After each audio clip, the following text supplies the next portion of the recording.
I don't know who that guy is, but I love him, and I thought he needed to be on our Sunday gathering. A warm welcome, one and all, to our Sunday gathering. I'm Sandra, joined by my wonderful friends, Carrie and Phil, as we deliver our Sunday gathering today. I know we've got some friends here for the very first time. We've got some returning friends.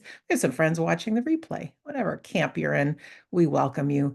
Each week, we do everything we can to uplift you, motivate, inspire, bring in the reality that we don't die, that the afterlife is real, that our loved ones are with us. We know what brings many people here is times of grief, times of uncertainty, and wishing for that connection, knowing that there is something more. So we really try as a community to deliver that. It's not just us and our usually about 130-ish people to 150 people on our Sunday gathering each week. But we have many, many thousands in the spirit world that take part of our Sunday gathering. I know we'll meet a few of them during our medium demonstration that represent all of our loved ones. So whatever it is that brought you here today, between Carrie, Phil, myself, and those in the spirit world, we'll do our absolute best to let you know how important you are, that you're one of a kind, that your life matters, that life here on earth is the toughest part of our journey, but we are always guided, supported, and most importantly, we are loved. So I'm going to send it over to Phil, who created our theme for today, and then we'll get this show on the road. But welcome, everyone. Thank you, Sandra, for that wonderful introduction, as always. And I can safely say, in the 5 years that we've been on here all together, that welcome has never ceased to amaze me because it invites so many people to join us. And it becomes a regular part of our week, seeing Sandra smile and speak in that chocolate voice that she has. And we've always said that from day one, the very first Sunday gathering. And it's that welcome that really inspires you, lifts you. But most of all, it makes you look forward and feel good within yourself. And this week, it is no different because we're looking at something that everybody at some point, or even now, is looking for, that clear path forward to progress. So our Sunday gathering is devoted to you guys, trying to help you feel inspired, to uplift you, and it maybe give you some answers to those questions you're looking at in life so you may progress as well. So, as you've already seen, Sandra is here to do that wonderful welcome. She will be doing the reading and the healing and the announcements, words of the week. And myself and Kerry will be doing the public speaking in the middle, the address, trying to inspire you. And I'm sure that we will, because I don't know what I'm about to say. And I know Kerry is in that same thing, because we never plan. We like to be inspired by the spirit world. And that goes for the mediumship demonstration. We do not know who's going to come. I hope we get those characters that you can all, even if it's not your contact, that you can follow, you can see within the pictures within your mind, and you can imagine how they are or how they were when they were here, and still no different in the spirit world. But I'm going to hand over to Kerry without any further ado to help start the inspiration by asking Kerry to open us in prayer. Thank you. Ladies and gentlemen, if I can invite you to share this moment in prayer. Divine and eternal Spirit, this week as we sit within this power that reminds us that we are connected to something larger than ourselves, this power that reminds us that our loved ones that have gone before walk with us, invisible and yet very present. Emotionally, mentally, and spiritually, they are there with us, walking this path on which we make one step after the other. So hopefully during this time together, we all have an experience that allows us to sense that our loved ones are close, that they are well, that they are healthy, and that they have plans of their own to be with us and assist us on our path. Amen. Thank you so much, Carrie. All right, my reading. As we're talking about the clear path, but what happens when the path is anything but clear? What do we do when a fog of sadness, grief, or overwhelm rolls in and we can't see our way forward? We so often think our job is to wait for the fog to clear, but what if it is our real power in learning how we create our own light to illuminate that path? So here's my story. Once upon a time, there was a young woman named Elena who had a journey through a great enchanted forest to reach the sunlit mountain and valley of her ancestors. The forest path was known to shift and change. On bright days, it was clear and wide, but often a thick, disorienting fog would roll in and the path would vanish completely, leaving travelers lost and afraid. Before she left, a village elder gave Elena a special compass. It was not made of brass, but of smooth, dark wood, and its needle was a sliver of pure, clear crystal. This will not point you north, the elder said. It does not point the way, it reveals the way. When you are lost in the fog and cannot see, do not look for the path. Hold this compass to your heart and think of one thing that is true and beautiful. A memory of pure joy, the feeling of a loved one's laugh, the warmth of the sun on your face. Fill your heart with that light, and the compass will show you the next step. Elena began her journey, and for many days the path was clear. But then, as the elder had warned, a deep fog descended. The world became a wall of gray. The path vanished, and the thorns of fear and doubt snagged at her clothes. Despair began to set in. She was utterly lost. Shivering, she remembered the compass. She pulled it from her pack and held it close to her heart. Her mind was racing with fear, but she forced herself to ignore that fear. She closed her eyes and thought of the feeling of her mother's hand in hers as a child, safe, warm, and full of love. She focused on that feeling, letting it fill her entire being. As she did, the crystal needle in the compass began to pulse with a soft golden light. The light didn't clear the whole forest. It didn't show her her final destination, but it shone down at her feet, brightly illuminating the very next 3 steps on a clear path. Hope surged through her. She took those 3 steps, but then the light faded. She paused, and this time she thought of the sound of her friend's laughter around a campfire. Again, the compass glowed, revealing the next few steps. She walked them. She did this again and again, using memories of joy, moments of gratitude, and feelings of love as her fuel. And she realized the profound truth. The compass wasn't magic. She was. The clear path was not something she had to find. It was something she was creating step by step from the inside out. So, what's the meaning of this story? My friends, we all seem to get lost in the fog of life sometimes, don't we? But we all have this compass of the heart. The world will not always give you a clear path, but you have within you an infinite supply of light. Clarity is not seeing the whole journey at once. It's choosing to focus your heart on one beautiful, true thing. Intention is taking the next few steps that are illuminated for you, trusting that they'll be enough. And integrity is doing the practice of this over and over, being true to yourself, true to others, and choosing to generate your own light when the world feels dark. You do not have to wait for the fog to lift. You are the light that clears the path. Thank you for listening to my reading. We're going to go into our healing segment now, and this is an opportunity to send our healing thoughts and prayers and love to all those in need.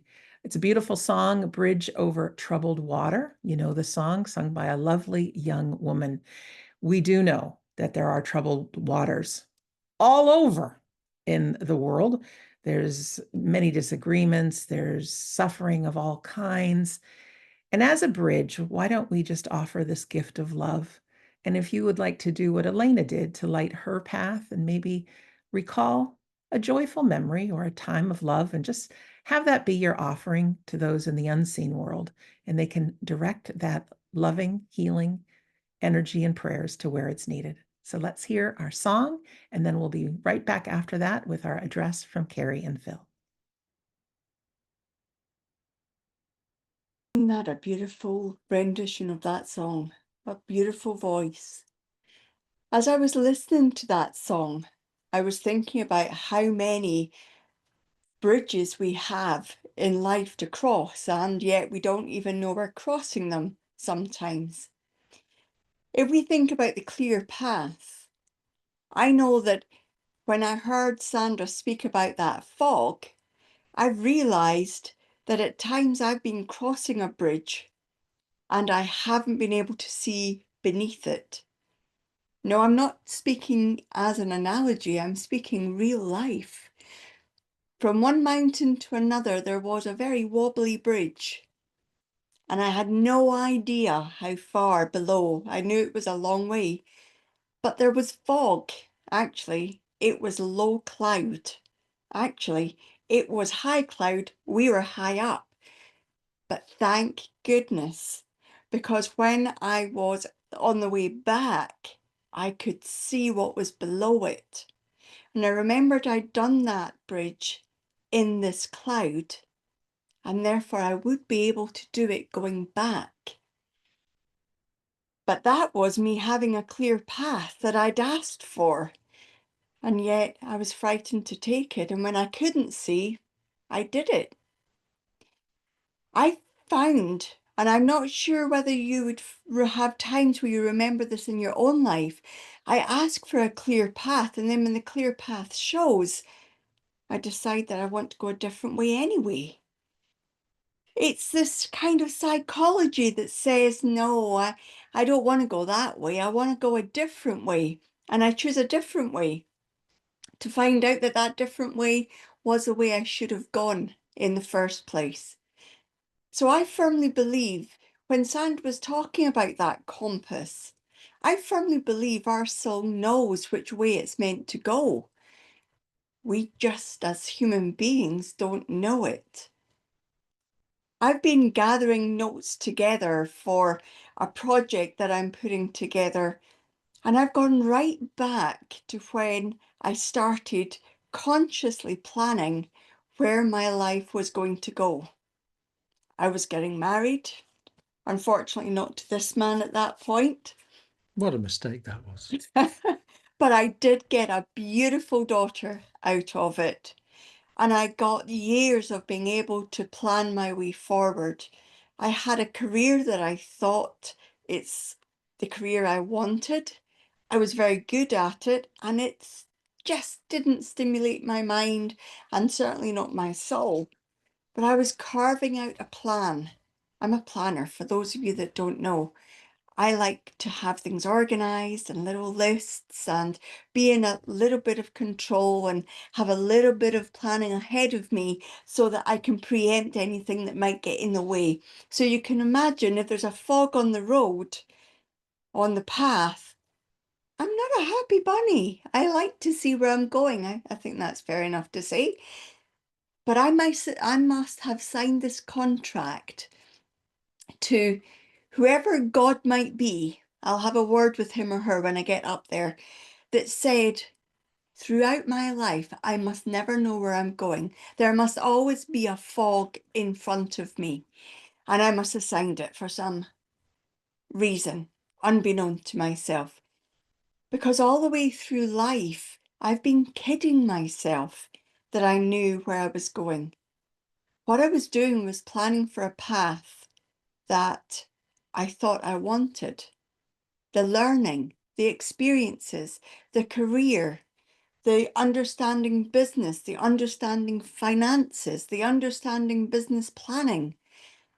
All of that I thought was important to my career, but in actual fact, it wasn't needed for that. It was needed for the path I'm on now, because I use every bit of business acumen I had, financial planning. I've been planning next year. I know those thinking next year. Well, we need to. We need to have a backup plan. And all of my understanding and knowledge from beforehand in all those previous years comes in really useful. I just didn't know it. So I know I've got thoughts about next year. I've got thoughts about projects that I'd like to do. I know we've got the documentary coming out in October, and there's a little bit of a plan in line for that. But I no longer carve it out in stone, because I've learned that we have to be flexible. We have to be organic and go with the flow. Yes, I know I said that. But life has taught me that I can deal with whatever comes up. If the plans change and I need to go a different way, I can cope. There has been things on our path that we have thought, surely this is going to set us back. But in actual fact, when we looked at it closer, we found that that new route brought us more experiences, more understanding. There are things that get in our way. There are things when we are grieving. That moment when somebody close to you passes to the spirit world, and everything that you have been doing, those cups of coffee, those phone calls, the making dinner, all of that changes, and our path changes as well. But through grief, there has to come a newness. I know I've just spent a week with my dad in the Highlands of Scotland, and he has done so well through grief. We're 18 months after my mum transitioning to spirit, and we've had some really interesting conversations. The conversations through the 18 months have varied from, I feel bad for moving forward, I've forgotten what her face looks like, does she feel bad that I'm moving on without her? And we always come back to a truth that we know. People in the spirit world want us to live our lives. They want us to enjoy life. They want us to move on, not without them, but with them. We don't forget and leave behind. We bring with. We bring their smile, their laugh, their memories, their joys, their loves, their love for us. We bring them with us. It's tough at times. The Highlands of Scotland I've been going to for nearly 30 years, so for a long time of that, my mum was part of that. So it is hard to go there and know that she's not there. But then I remember the times where she was slipping when it was icy, or she was laughing at going up in the funicular railway because she's frightened of heights, or it being sunny down at the ground level, but up there was 2 feet of snow and her and I went out to play in the snow. There's incredible memories. If we search for the memories, they're there. The pain doesn't disappear, but the memories are what make our heart not whole, but lighter. So for me, that clear path is about looking at life in a way that allows me to not seek answers, but to be grateful for any glimpse of the path in front before it fogs over again. I know my path has been twists and curves and hills and dips, and I tell you, the dips felt like they were the bottom edge of life, and the peaks felt like I was on top of the world, and everything else felt like I was sliding down or climbing up. But when I look back, the clarity of what I've got from every twist and curve and climb and slip has made me who I am. And hopefully I have a lot longer on this planet. Hopefully I get to bother him a bit longer. And I'm grateful for every single day. I don't fear moving forward because I know I can deal with anything that comes along. It's not to say I won't be scared. It's not to say I won't be frightened. It's not to say I won't have days where I think, oh, you really cut me a break. But the bigger picture is this life is for living, and everybody else in the spirit world is with me. I'm sure they're growing as impatient with me as I am with myself at times. But I'm living a life that I know I can cope with, and I know that I'm resilient enough to do that. You can as well. You have to dig deep sometimes, but you are able, you've dealt with everything that's come before today. So it stands to reason you can deal with everything that comes after today. You just have to want to. And if you want to, change will happen. And if change happens, you'll need to be flexible. And if you're flexible, you need to not plan. Oh, see, I'm right back where I started. So I'm going to pass over to Phil, just whilst I get used to this having no clear direction and being flexible. Thank you. Well, ladies and gentlemen, thank you again for being here. And you can see by how Carrie spoke, what a wonderful reading that Sandra did. And I'm going to just reiterate something Sandra said in her reading, holding that compass close to your heart to find your true path. Those words, as Sandra spoke them, really hit me because I picked the theme this week and I thought, wouldn't it be interesting to see what reading Sandra does? Wouldn't it be interesting to hear what Carrie speaks about? Because to let you into a little secret, I only told Carrie what the theme was about 5 minutes before we started. Because Carrie said, you didn't share what this theme is. And I said, I know, because I'm interested to hear your story, as I was interested in hearing the reading.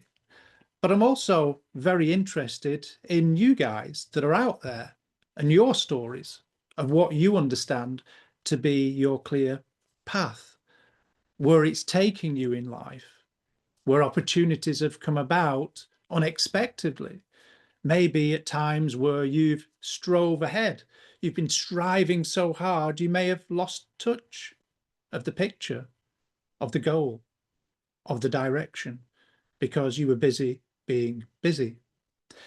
So my understanding of a clear path might be similar to what you've already heard in Sandra's reading and in Carrie's address. But there might be aspects that I say a little bit differently or have a different understanding that may help one or two pennies drop for yourself. Because is it not where we have an inspiration, an idea of what we'd like to achieve, what we'd like to gather, what we'd like to do with our lives that fill us full of joy, that actually make us feel very good in that moment? I could go as far as saying it fills us with hope in that very second that we have that thought that life can be good. Because we hear many people throughout this world who inspire us through their understandings, their words, their stories, whether it's reading from a book that they've imagined and created, Or is it a happening, an opportunity by synchronicities that opened up and they took it? We're all wishing for that moment, aren't we? We're all hoping that life will get better. Some of us might have financial security. Some of us might not, and be looking for those aspects that we may think that will make us happy by having a path, a direction. Or sometimes we're lost. I think all of us at some point have been a little bit lost, not sure where life is taking us, not sure where life is going to end up, or even who we're going to end up with. Some of us have a choice.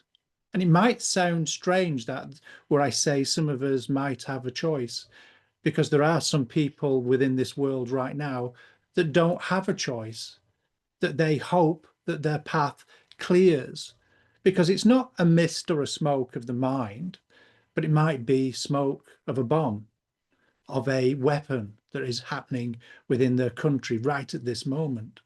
And they're hoping that for some reason or some way, people will find their clear path to peace. So when I came up with the idea of the clear path, these are the thoughts that I had that may affect us, may inspire us, may take a few moments to think of where we are in life. Because I came from a little market town in the northwest of England. It's called Chorley, if you want to be really interested and Google that while you're listening to me. For me, I've always said there was nothing really special there except the market that people seem to turn up to every weekend from different counties, from cities that are hundreds of miles away. And I never got it. Yes, it was big. Yes, it was busy. And yes, it sold everything, anything that you can think of. But yet it was known for that market. But for me, I didn't see a future. I was wondering where my path was. Yes, I was at school. Yes, I had friends. Yes, I socialized. And just like them and just like you, there's expectations to find a job, to have a relationship, maybe have children and progress and leave a legacy and provide for them. All those things that we are expected of us. But actually, when we look closer, we're seeking something more. We're seeking fulfillment, happiness. We're looking for something that is better than what we see right in front of us. And sometimes we don't realize what is there in front of us at the time, because we're always looking for the next thing or something better. So that clear path is what you create once you know yourself. That was the lesson that I learned and wish to share with you. That as I looked for that path and I couldn't see except what was there in front of me, what was expected of me, what everybody else around me was doing. And I thought to myself, do I have to accept this?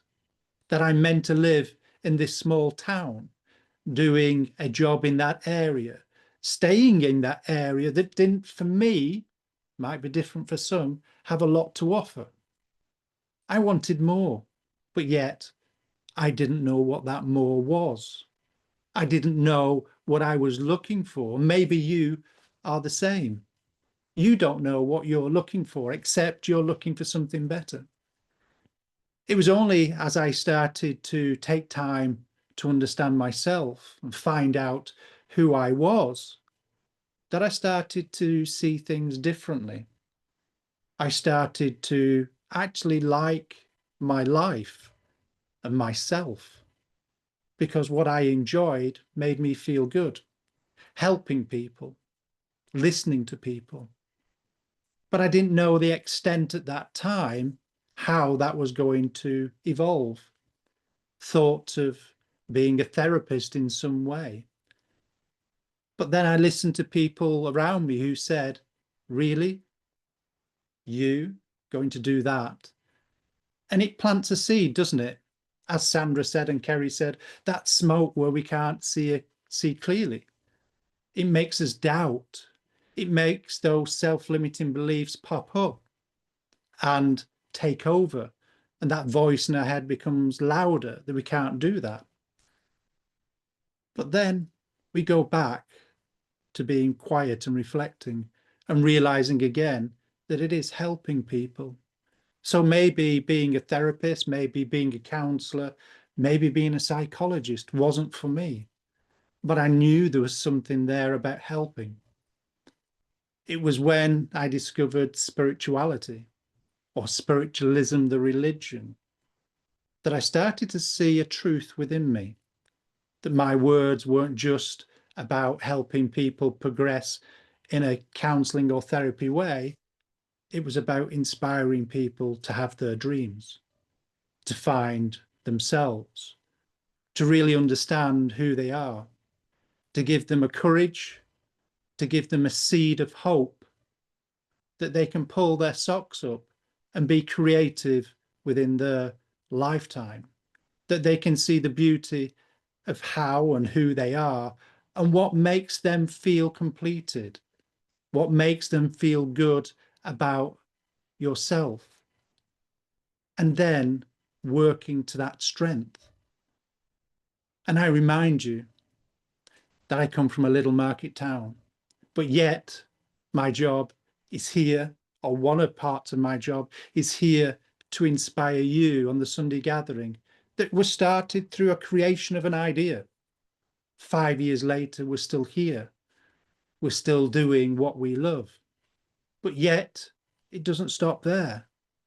I've seen more parts of the world and experienced many, many things because I'm just doing what I love. And there's some people out there that enjoy what I do, and it makes them feel good, which makes me feel worthwhile. So I held, not knowing, that compass to my heart to find out what my clear path was. And I remember the words all the way back, I think it was 2010, where the spirit world said to me, never let anyone stop you what you're doing now. 15 years later, I'm starting to really understand those words. Because in inspiring others, I've inspired myself to take that step that was fearful, that step that makes a difference in my life. You've all heard that saying about taking a step and doing something fearful or something that scares you every day. Well, this is it for me. As much as I love it, every time that I go somewhere, every time that I do something, it's taking that step of courage. And it's through that creation of time, creation of thought and inspiration that has allowed me to really understand where I'm going, that clear path.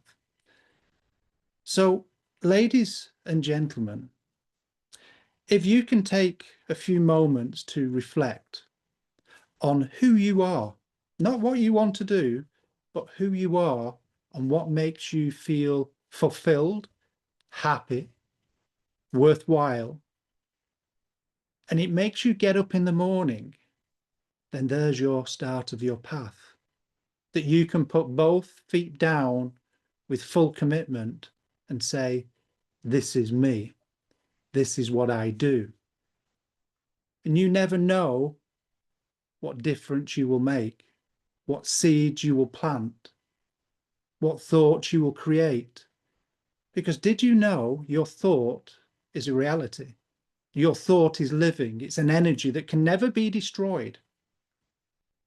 So just hold that thought. What you create can never be destroyed.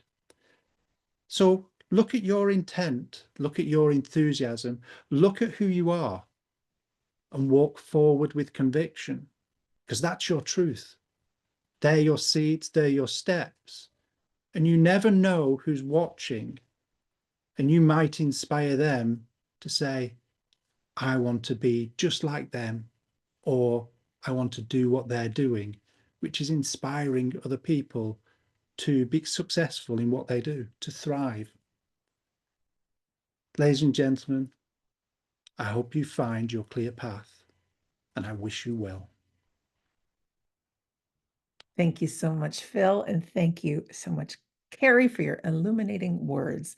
Ladies and gentlemen, we're going to move on to our medium demonstration now, and it's just an opportunity for our Sunday gathering members in the spirit world to speak on behalf of all of our loved ones. So there will be some members of our community that will get readings today, but just like I hope that you gleaned some wisdom from what Carrie, Phil, and myself said, from the words coming through our friends from the spirit world, I do believe that they were chosen, however that happened, so that we all might benefit from the readings. So pull them towards yourself. Pay attention to just how close these loved ones are, how active they still are as part of our lives.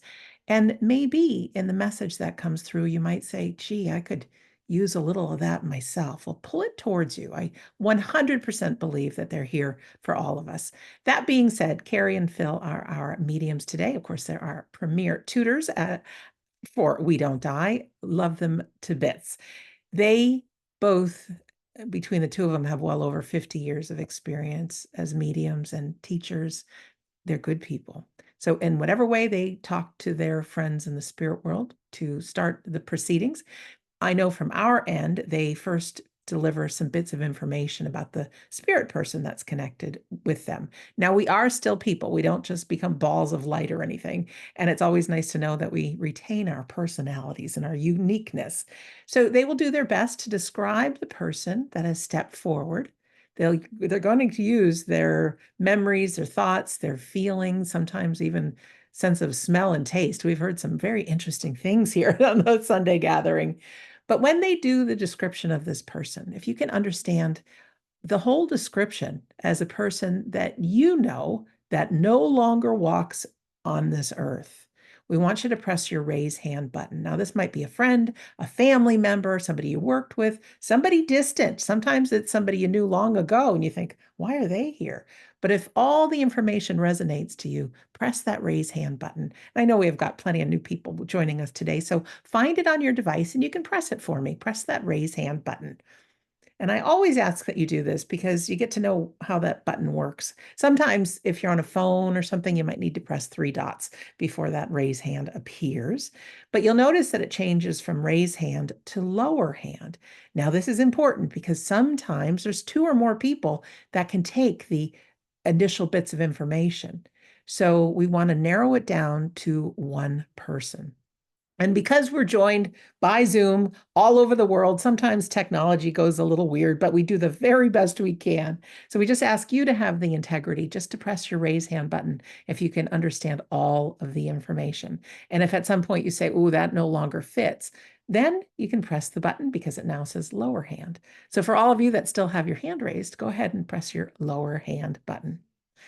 If you are last hand standing, so to speak, I will send you a little message through my computer to your device. You're going to get a pop-up on your screen and an unmute button will appear. You will remain off camera. Anytime we're over 100 people, we always use our Zoom webinar feature on our Sunday gathering. So no one will see you. Your camera will remain off. But we do need something important from you. And whether it's on our Sunday gathering or any time you have a medium reading, please let the medium do the work. All we need from you is your integrity, your honesty, with a yes, no, or I don't know to the information that the medium gives. It is critically important that not just for yourself, but for everybody. We know that our mediums really are working with people in the spirit world, that you yourself didn't volunteer the information. So the best way to do that is just say yes, no, or I don't know. If you want to email me after the Sunday gathering and let me know details of how it fit, feel free. I share them with Carrie and Phil. But it's as simple as that. And for everybody else, what are we doing if we don't receive the message? That's right. You're going to pull it towards yourself because there's something in that spirit communicator that is a message for you. They are just as involved on our Sunday gathering as we are. So they're just speaking on behalf of our friends in the spirit world as Carrie, Phil, and I speak on behalf of you. So with that, we're going to go into our demonstration of mediumship. We play a feel-good piece of music prior to just raise the energy a bit. This is it's Eye of the Tiger. I'm sure you know it from the old days. some of us a little older than others. But just picture your loved ones with you right there, feeling good, smiles on their faces. Whether you picture them or not, they are there. Not just on a Sunday gathering. They continue to learn and grow and explore, but they can easily multitask and be right by our side. So let me play the song and then we'll be right back with our demonstration. And of course, you can sing it if you know it. Or first. It is, that is correct. And I love that song too. And let you into a little secret, ladies and gentlemen. When I was planning the gathering, that song popped in my head. And I thought, oh, that's a strange thing by the spirit world. Then I remembered a scene out of Rocky where he's running up the stairs or those steps. And at the top, I saw him punching the air. Then all of a sudden, he disappeared. And I just saw the spirit world. And I imagined lots of people stood there around a person. I thought, I wonder how inspiring that is to know that your loved ones, every step of your way, are cheering you on. So that's where that thought came from, that song as well. So there is a method behind the madness when we plan these gatherings. But it's my delight to connect to the spirit world, and it's something I never take for granted because we never know who's going to come, who's going to inspire us. And I'm saying that, and then I just heard a voice saying, "Shut up and get on with it."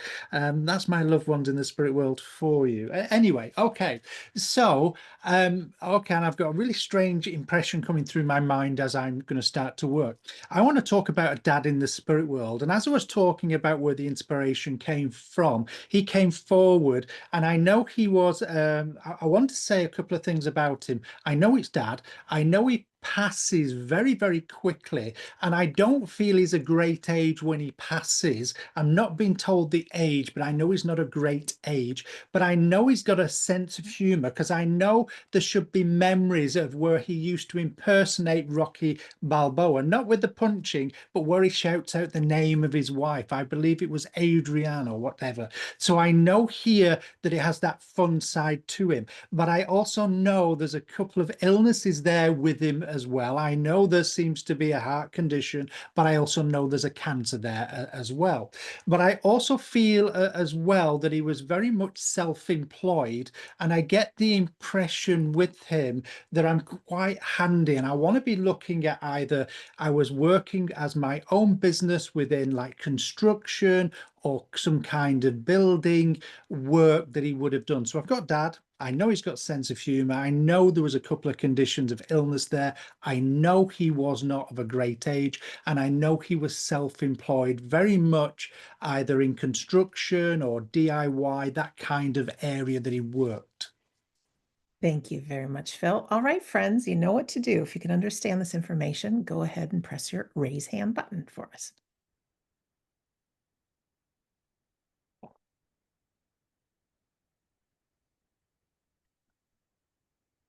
I feel thinking going on, but no one's hands are raised just yet. That's absolutely fine because I can't change anything that I've said. The only thing that I can make allowance for is the relationship, because sometimes we might feel into something wrong or misunderstand things. So I know he might be a father, he could be husband, but that tells me he's got children as well if I go that way with it. So somebody must have either husband or father in the spirit world. I know they were self-employed. I know there's a good sense of humor, and I know there is conditions here, more than one, with them before they pass. Thank you, Phil. Who understands this? Gentlemen, press your raise hand button. Or you think you might. Press your raise hand button. This is audience participation.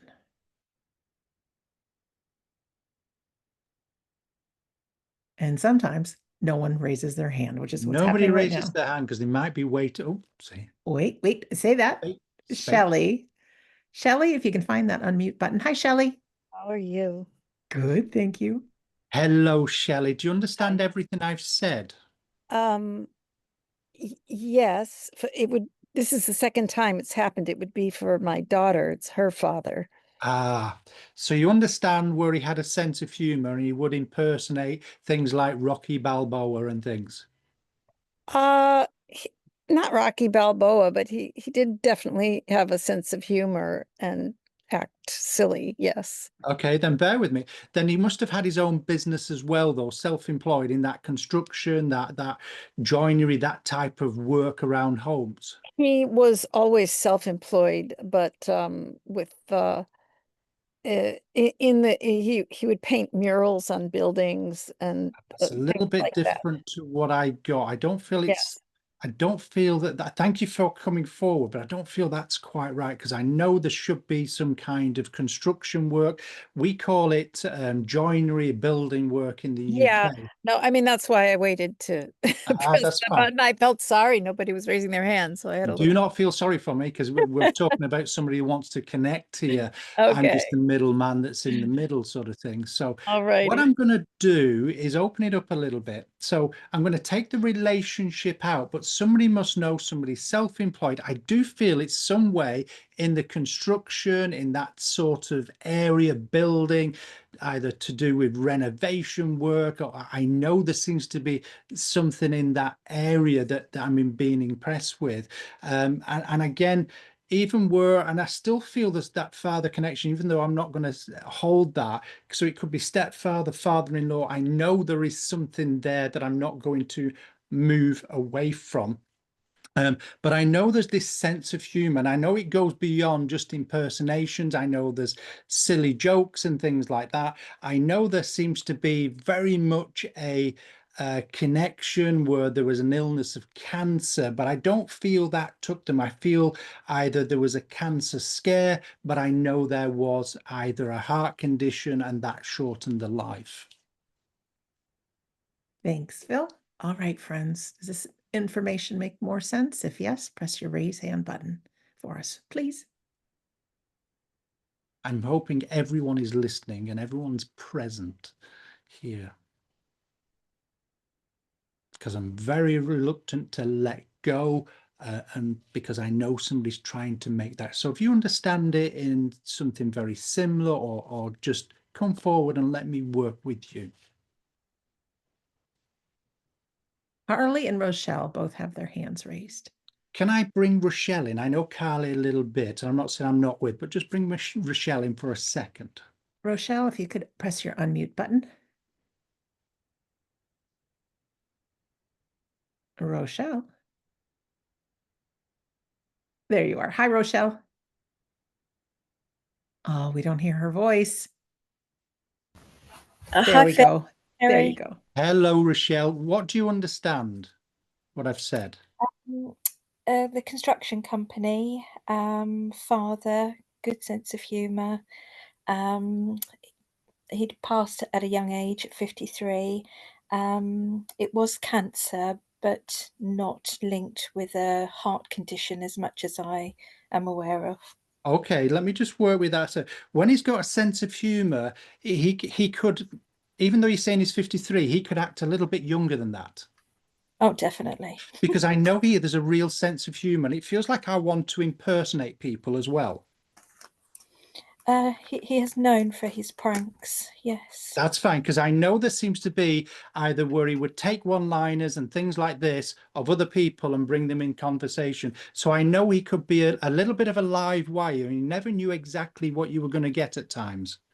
That's exactly him. That's Yeah. fine, because I just feel that I'm able to talk to everybody and feel I can connect to anybody, whatever level they are. Oh, definitely. Because I know here, and I know it's these one-liners, these impersonations that will get people's attention, but people would warm to him because of that. Oh, very much loved by everyone. But I know as well, Rochelle, that when it came to his work, he knew it inside out. Oh, with his eyes closed, yeah. And I'm not saying he was derogatory to other builders or other people, but I can't say that. He would say a couple of words that weren't politically correct at times as well. Yes, I'm sure it was known. Okay, because I know here he says where other people didn't know their stuff, he would speak it, he lived it. That's his word was his bond. Definitely, yeah. Because I know here, and he was proud of what he did regarding his work. Yes, yeah. And there must be where we were a little bit younger than you are now, Rochelle, where he would drive in the car and say, I did work there, I did that there, I did this there. Yes, and we still do this to this day. Yeah. That's fine, because I know he keeps on pointing this out to me, but there's this impression here. There must be memories. I'm going to be very polite here, where your dad could have that little bit of a drink, but he could be funny though. Oh, you know him well. Because I know here I cannot get away from that impression of Adrian. So I know when he went into doing a impersonation, he didn't hold back. He went for it. Oh, he's a little bit of a messer, as we would call him. That's fine, because I know here it's this impression that I get of him. And it's almost where I don't know, like I said before, what he's going to do next. But I know there's a sense with him of wanting to make sure everyone is feeling the best that they could when he's around. Yeah, he's very happy. Because I know that this is important to him. Whatever stuff is going on, I've changed his word there, it nearly slipped out. Whatever's going on in life, he would always try and paint that more positive picture. Yeah, for sure. And I also believe he would have not just been popular to the family, he would have been well known to a lot of people. Yes, I can agree with that. And if I said that he was well known in the building industry, in that trade, Yes, yeah, because it feels here where people would relate to him and say, if they were too busy or if they didn't know they couldn't do the work, they would pass your father's name on. yes, yeah. Because, and would I be right in saying he'd also say you can always tell a good builder because the van would never be clean? I've never heard the saying, but it's so right. Because I know here where he must have had vehicles that were just completely messy, the inside of them. And I know here it's almost like I haven't got time. So I know he was very busy at that building work. Yes, definitely. And I know there's an impression, we had a builder working for us recently that they're always smoking, having cups of teas and sitting down and having breaks. I feel that's the complete opposite of your dad, though.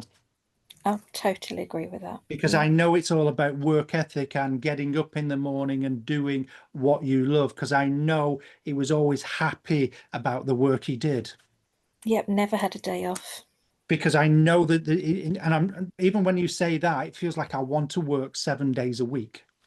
He would if he could have got away with it. Because I know here it's almost, I love what I do. I know I want to help people, and there's a part of your father where he could talk to anybody, and I know there must have been clients you must have met of his at times.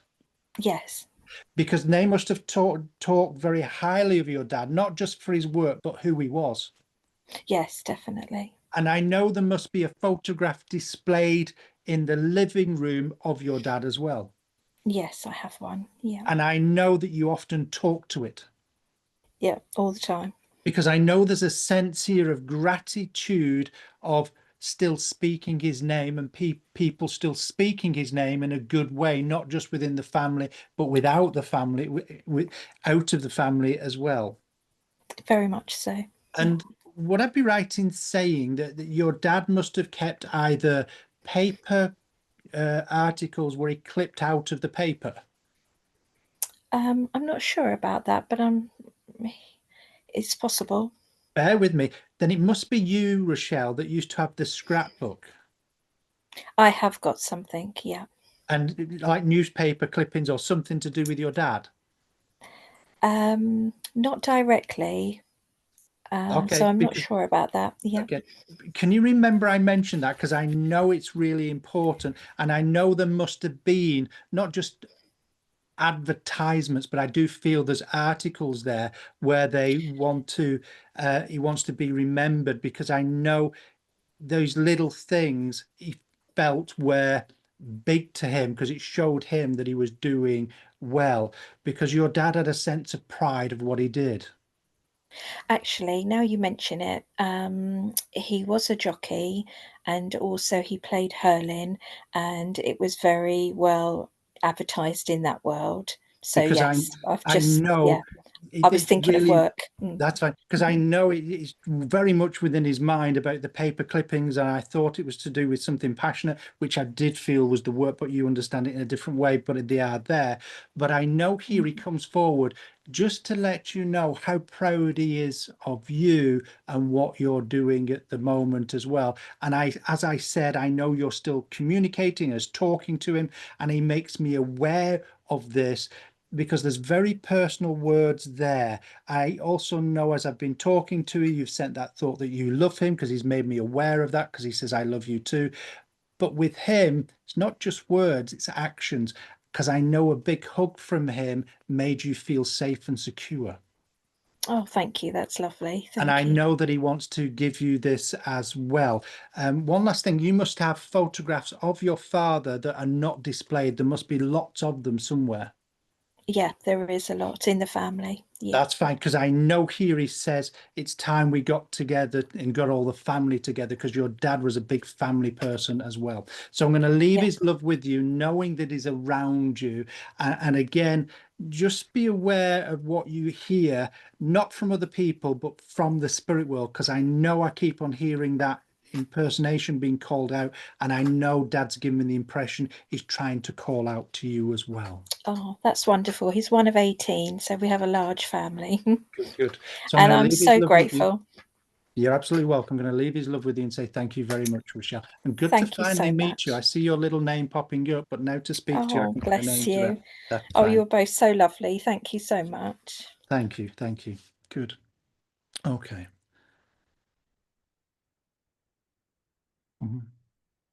Okay, so as I become aware of the spirit world once more, I get the impression that I want to talk about Mother. Now, as I connect with Mother, sorry, ladies and gentlemen, there's no other way of saying this. I get the impression with Mum, she's a very strong-minded lady, and I know she could be stubborn in her ways as well. But I also feel here that she was going to be going out when she wanted to be going out of this world. And I know she would have been in hospital before she passed. And I know the family would have been sat around her. And I get the impression that people are saying to her, it's time, Mum, we can let go. But I know she was going to go out on her terms as well, because she's bringing memories of a loved one of my own. But I also want to say she would have lived at one time in social housing, and I know she loved nothing more than having the family around her. And I know April, the month of April, also connects with her, and I know that's to do with birthdays, and I get the impression that there's more than one birthday in that month as well. So I've got Mum, I know there was that hospital passing, I know the family were there, I know the month of April is very significant for birthdays within the family as well. Thank you, Phil. Who understands this lovely lady? Please press your raise hand button.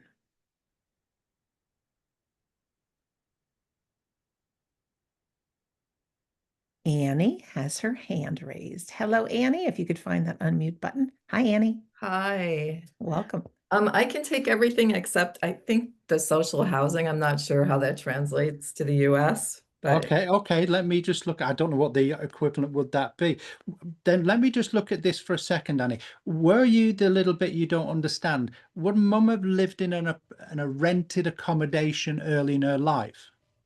at the end of her life. At the end of her life. Good, that's fine, because I know that's that translation I just wanted to look at. But your mum was a very strong-minded lady, though, wasn't she? Oh, yes, she was. Because I know here, as I connected, it was like, oh, she's going to do this her own way. She's not going to bow to my. So there was no way you could get your mum to do something unless she decided herself. Correct. And I also know she was very strong on ethics and etiquette and morals. Completely. Yes. And I also know it's not just as simple as that. There's got to be respect. So I know Mum didn't judge people, but she liked to keep her own counsel and keep her cards close to her chest. Correct. And I also feel when it came to trusting people, she didn't trust many. Correct. And Correct. if I Right said on. even in the family, she didn't divulge everything. Correct. And very politely, Annie, she must have shared things with you more than others in the family Yes, she did. about those other members. Yes, she did. That's fine. I'm trying to be really polite, sort of thing, because it feels worse. She wants to just say, you know what, even when it comes to blood, you don't know who you can trust. That's very true. Because, and please understand that they're not my words, but it's how your mum brings them through. But I get the sense as well, when you weren't in mum's good books, you knew it. Yes. And mum had one of those looks that when she looked at you, you knew you were either in the good books or the bad books. Yeah, you tried not to get one of those looks. Correct, because it feels like I've got to be honest, as I'm working with her, I've just got this impression if I say the wrong thing, I'm in the doghouse. So I know you've got to be careful with mum as well. And again, when it came to people coming into the house to do work, she didn't trust. She just didn't trust. Yep, because I get the impression, because I've just got the impression in my mind, I want to trusted that last gentleman, and I've just said, well, actually, he seemed very nice to me. And if you stood your own ground, in a way, mum respected that as well. 100%. Because I know here, as I said, well, that's not the kindest. She said, okay, that's fair comment. But that's her way of showing me that people had to be frank with her. They had to stand up for their own right. And because there's a little bit of mum that loves being the way she was, that made people divulge things to her. Yes. Yes. But I want to say this, your mum was very family oriented, wasn't she? Yeah, 100%. She loved having the family round. Yes. And she loved getting the family round and having one-on-ones with people Yes. where she could find things out and then share it with you later. Sometimes. Because I know here she says, she's got the impression in my mind where she should have said, I'm paraphrasing, you'll never guess what Susie told me or somebody told me. Remember? Yes, somewhat. She didn't like to gossip, though. I know she didn't like to gossip, Yeah. and this is what I mean. She confided in very few, but she would share things, but she would always share it in a constructive way, almost like to pep talk you into how to be. Correct. Because I know she was a very intelligent lady. She knew when to keep quiet and when to divulge herself. Yeah, super And intelligent. you're right about gossips, because she had no time for them. But yeah, zero. And I also know what I mentioned about being family orientated. She liked to get little gifts or tokens from the camp family, such as birthday cards or Christmas cards and anniversary cards. Always. And it wasn't just a case of receiving them, she would keep them. Yes, and give them. I know, because I get the sense when she passed, a lot of these cards would have been found as well.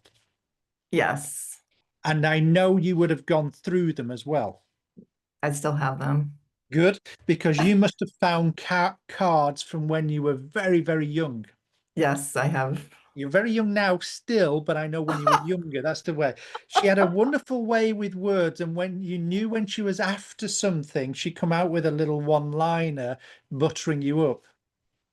Um, Sometimes. Bear with me, let me remind you of something. Would I be right in saying your mum used to have her favourite chair where she used to always sit or seat? Yeah, when she was older, yeah. Bear with me. And she would ask you how you were or what you wanted, like as in a cup of tea or something, a drink or anything like that. Always a cup of tea. That's fine. But as you answered, she said, well, when you go through to the kitchen, if you can do it. I'm not following what you Bear with just. me. It's almost where she had this cheeky way of getting you to do things on her behalf when she wanted something. No, I don't think I can take that. Bear with me, because I know there is such a way. I know there's a way that she was, that she could get people to do things when she wanted it. Yeah, I guess. Because Yeah. I know here it's just that way that she comes through for me, and that sense as well. And there's also a little thing behind it where she would see what people wanted her or what they were made of when she asked them things as well? Oh, yeah, 100%. Because I know here that's just the reason why she's making me do this as well. And as much as I'm getting to know her, she's getting to know me. And I've just got that pat on my back saying that she likes me as well, because I'm doing what she wants and the way that she's doing it. And I know here there would have been a thank you to you before she passed, Annie. Yeah, there was. And she's still thanking you for today for the care that you gave her before she passed. Thank you. And you must have been sat with her before she passed as well. I did. And I know she wasn't able to converse back, but you talked to her. I even sang to her, much to her chagrin, I'm sure. That's fine. Because I know here she's thanking you for those words as she was still able to hear as well. And she says, thank you for the kiss that you gave me. So I know you gave that kiss to her as well. I'm going to leave you with her love and knowledge that she knows those words and promises you made. You volunteered that you sung to her. She had a wicked sense of humor at times as well. And I know here she's just acknowledging how proud she is of you and the way that she wants to come forward for you. Okay. And again, if you get on the wrong side of her, she's a force to be reckoned with, Yes. and she's in front of you, finding your path and clearing your path. And she says, keep my nose out. It's very personal and private. So I'm going to leave that with you and say, thank you so much, Annie, for coming forward. Thank you. It's a compliment she came through to you. Well, that's the way I'm taking it. That's the way I'm taking it. So I'm going to leave her love with you and say thank you very much. I'm going to hand over to this lovely young lady. She is my wife, but she is lovely and she is my lady. And say thank you very much, ladies and gentlemen. Oh, thank you very much. I have a lady here, and I do feel she would be wife or partner, life partner. I do believe I'm looking for wife, life partner, or partner. I know that she is strong-minded, kind of is a very large statement, but I know that there is a sense with her of values, and I get the sense that she would have had fairly short hair most of her life. Bit tomboyish. Would this make sense to somebody in our audience?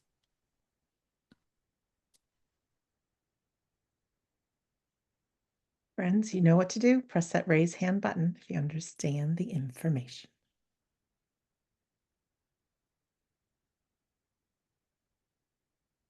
No hands up just yet, Carrie.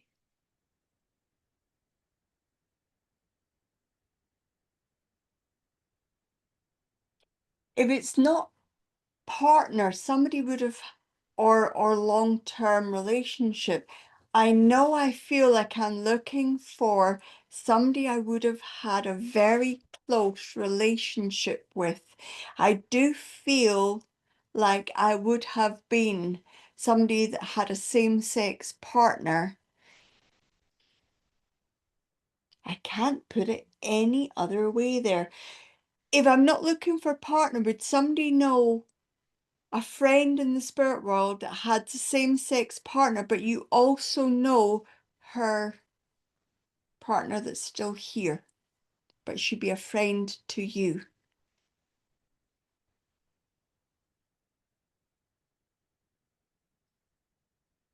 Carmela has her hand raised. Carmela, if you can find that unmute button and press it for us. Hi, Carmela. Hi, honey. Hi. Hi, Carmela. You understand this as a friend?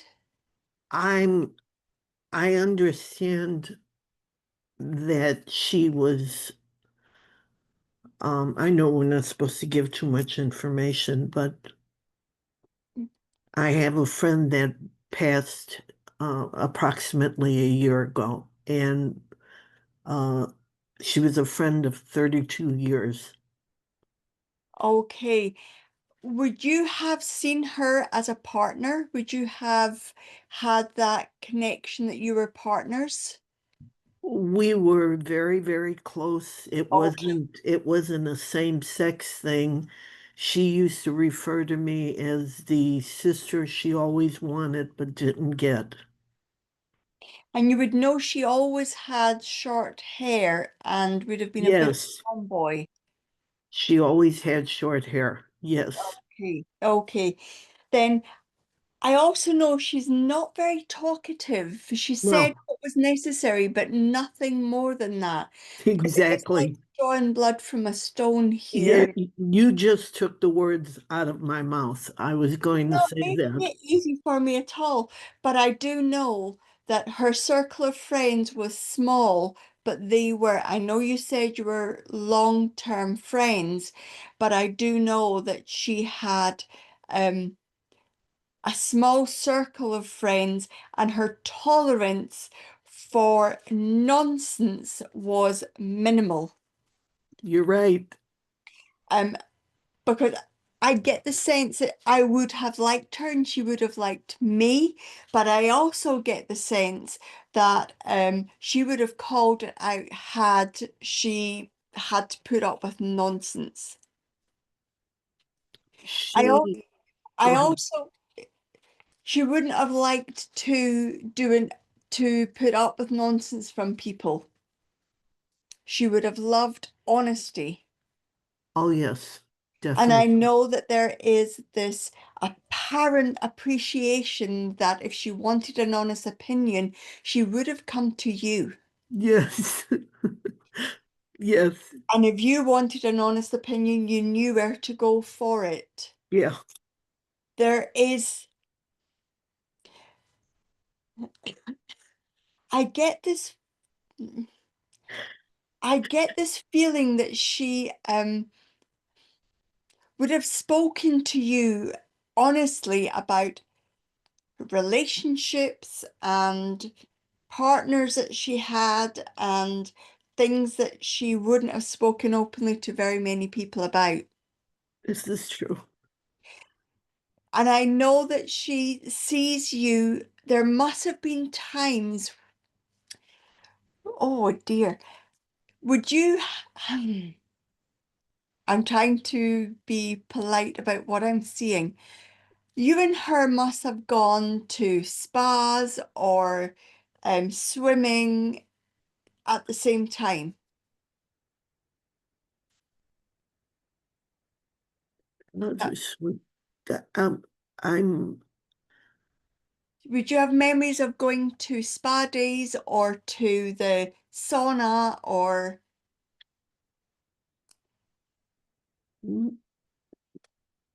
no? Okay. she She was very she was not afraid to get undressed. Because I feel like there would have been this, well, we're all humans and I've got nothing to hide, and she would have just dried herself. Because I feel like she was very content with the way that she looked. not so much. Oh. Then Carmela, would you have known your friend when she got more ill? Yes. Okay. And you would have done some personal care for her. Yes. Okay. Because she's laughing at the fact that you had to see her naked. Yes. Yes. I should have just come out and said that because I know what she showed me. She's laughing at it. Yeah. She's laughing at the fact that that memory stays with you, but she's trying to make it light. She's trying to lighten the mood. I know she's very grateful for what you stepped in to do, because she wouldn't have wanted anybody else to do what you did. I wish I could have saved her. There is, I know when you found her, there is, I think I understand what she's showing me, but I know that whatever you did, she is making light of it because there was nothing else. Those circumstances that she was found, she's making light of it. Please know that she is ever so happy that she's able to do this today for you. I'm grateful. I'm grateful to you. I'm grateful to her coming through for And me. she's singing happy birthday to you. Pardon me? She's singing happy birthday to you. My birthday's next month. Okay. Please know she will be there singing happy birthday to you. I'm going to say thank you very much, Carmela, for allowing me to do that for you. Please know that she is okay. She's good. I I I know. I She's good. really believe in my heart we'll meet up again. I know. Okay. Thanks very much, Yes. Carmela. God bless both of you. Thank you so much. Thank Thank you. Okay. I do feel I've got a brother here. I do feel like he would have, I get the sense with brother that there is,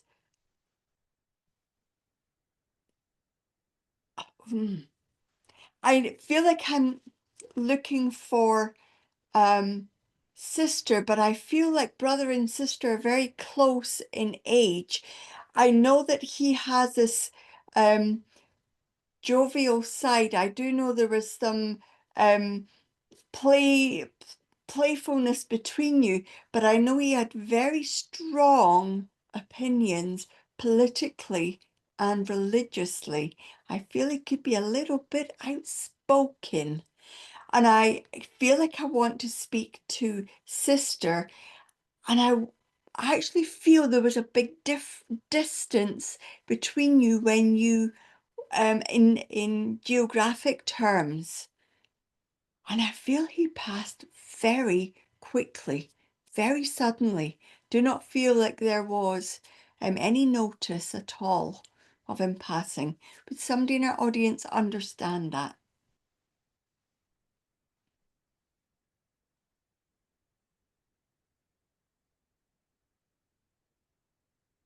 I sense people thinking, no hands are raised. Oh, every time I say it, somebody raises their hand. We have Jane with her hand raised. Hi, Jane. Hello. Hello, Jane. Good morning to you. You would understand this to be brother in the spirit world. Yes, brother. And you would know he passed very quickly. He did, yes. Okay. I also get the sense that he would have been very playful when you were both younger, and I'd feel like you were very close in age. We were fairly close, yes. Okay. I also get, and he must have lived a far distance from you. At one time, we lived in separate islands. Okay. But he had very strong opinions on politics and religion. When he shared them, they were quite strong, yes. I feel he's very strong with his, he'd be very vocal about them. He was vocal. I don't Okay. remember so much about the religion and the politics.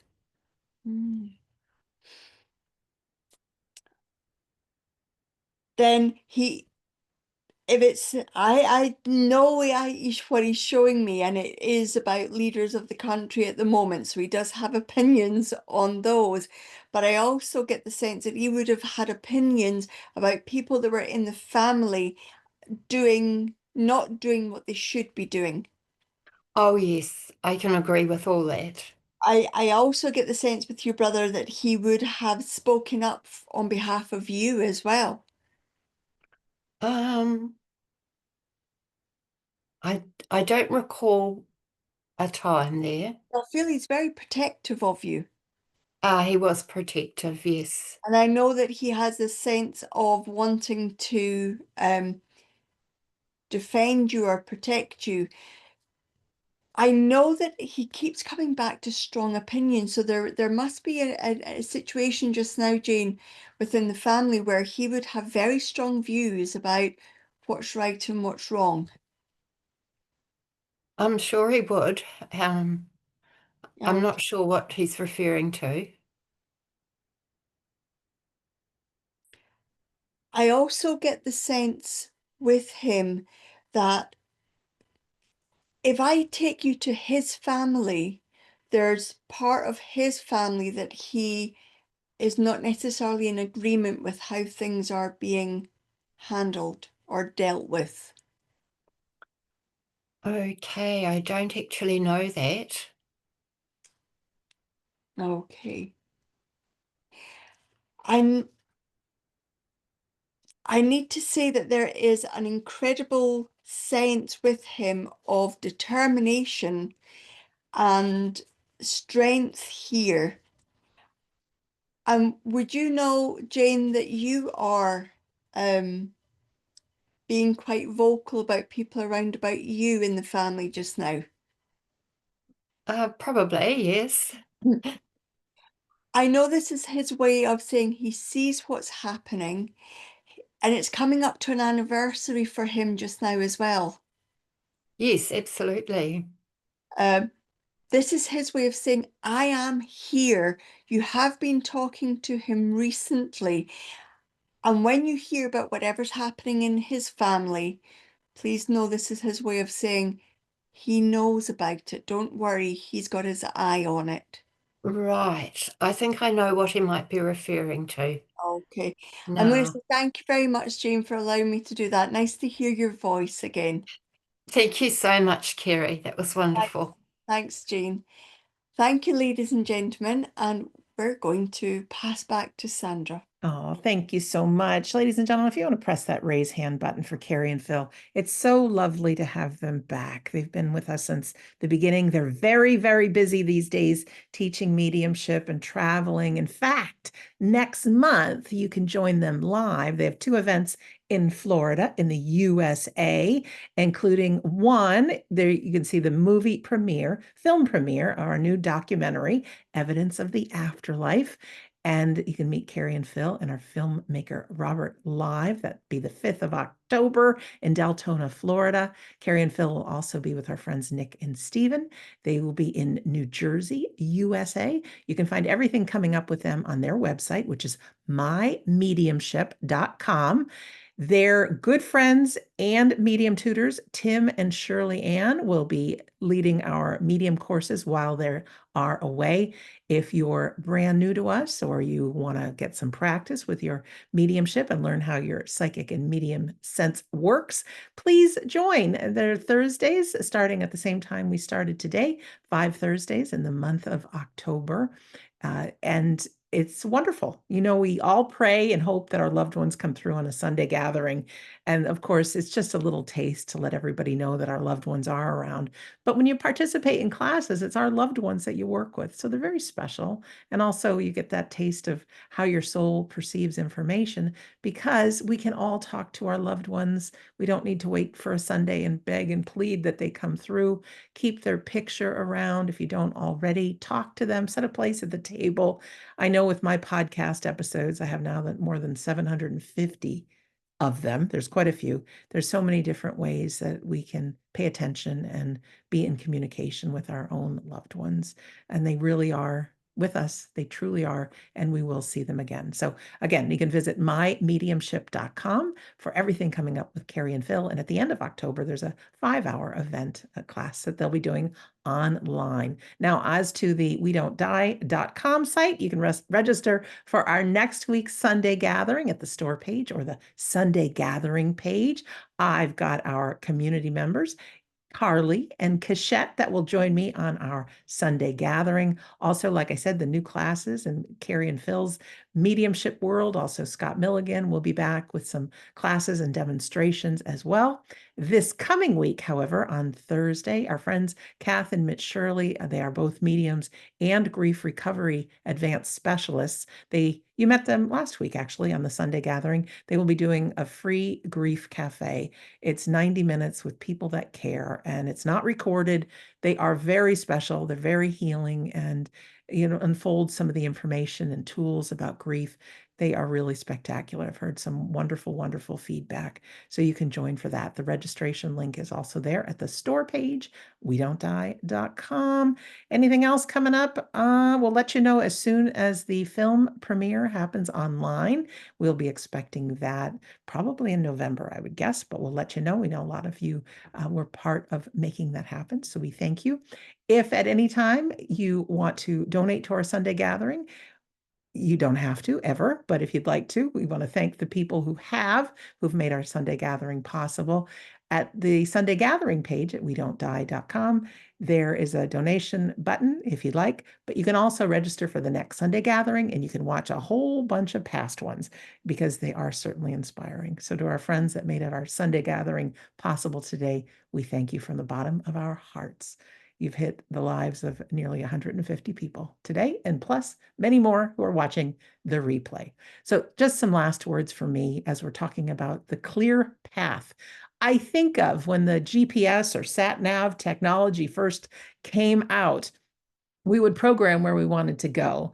And then if we got a little off course, it used to say recalculating. Remember those old days? Now it just puts you where you need to go. The thing is, there's something common in all of them. We program where we want to go, and we all have hopes and dreams that we want to fulfill. But the thing is, we have to start driving the car. We have to take action in the direction of our dreams. And I know those in the unseen world, they may have a plan for us, but there's a certain reason you have some of the dreams you have. And we need to get started in the right direction. And I feel like when we take a step forward, it allows those to inspire us and to be with us and give us a little push on that path. And if you ever at any time feel like, I'm not good enough, could it be me? Should I go in this dream? I want you to remember who you are. If you were to write down on a piece of paper all the successes you've had, all the things you've overcome, in all the years you've been around, you'd look and say, oh my gosh, that person's pretty magnificent. But for some reason, our ego gets in the way and wants us to tell us we're not that. But you, my friend, your dreams are valid. Your life is valid. Go in the direction of your dream. You can program it in that GPS, but the most important thing is take action. Be present. Feel that joy, the love, the memories, and you're never alone. The last thing I want to say is the day after tomorrow is Phil's birthday. So if we can all wish Phil a very happy birthday week. And Phil will be celebrating with you wherever we are in the world. So happy birthday to Phil. So I'm going to turn it over maybe to Phil for our closing prayer. Thank you, Sandra, for reminding everyone of that special day, my birthday. It's really important. Put it in your calendars. No, only joking. So, ladies, No. So, ladies and gentlemen, it is that time that we come together in what we call the closing prayer. Hold within your thoughts your loved ones, those that inspire you, those that may need healing right at this present moment.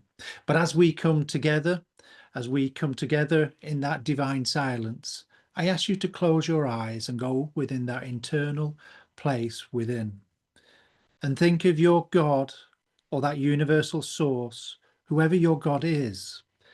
As we've come together under this gathering called the Sunday gathering, we ask for that light, that upliftment, but most of all, that peace within our hearts, that we may surrender to our truths to find who we are, to find that clear path, that we may strive forward with authenticity, with passion and conviction, to speak our truth, to shine our light in this coming week, knowing that that light of yours shines upon us and through us, to inspire others to be the greatest who they are. It is with that thought and that care that we say thank you for blessing us with that communion and that inspiration to be who we truly are. Amen. Thank you so much, Phil and Carrie and our friends wherever you are in the world. Thank you for being part of our Sunday gathering and, of course, our family and friends in the spirit world. Now, as we go into our closing song, we know that imagination is a very powerful fuel. There's a lot of unrest, a lot of healing needed. And so this is a beautiful John Lennon's Imagine. And we don't need to make people wrong. We can see where we're connected to other people and we can love. So if we want to just take some time and just add a little more healing fuel from our Sunday gathering to the world and just imagine all is well. Here's our closing song. Thank you all for joining us today. And we love you. Carrie and Phil, love you. Happy birthday to Phil this week. Bye, everyone.